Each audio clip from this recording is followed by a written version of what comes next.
ડીસામાં દૂધ ચોરી કાંડમાં એક્શન. ગેનાજી ગોળિયા દૂધ ચોરી કાંડમાં મોટું એક્શન. ટેસ્ટર સસ્પેન્ડ, હવે દંડનો હથોડો પડશે.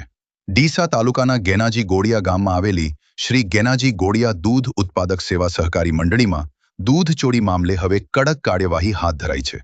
ટેસ્ટર તરીકે ફરજ બજાવતા સંજયકુમાર રમેશભાઈ ગેલોત માળી સામે બનાસ ડેરી દ્વારા મોટું એક્શન લેવામાં આવ્યું છે. મળતી માહિતી મુજબ બનાસ ડેરીના અધિકારી ભરતભાઈ પટેલ દ્વારા લખાણ આપી સંજયકુમાર ગેલોતને તાત્કાલિક અસરથી સસ્પેન્ડ કરવામાં આવ્યો છે.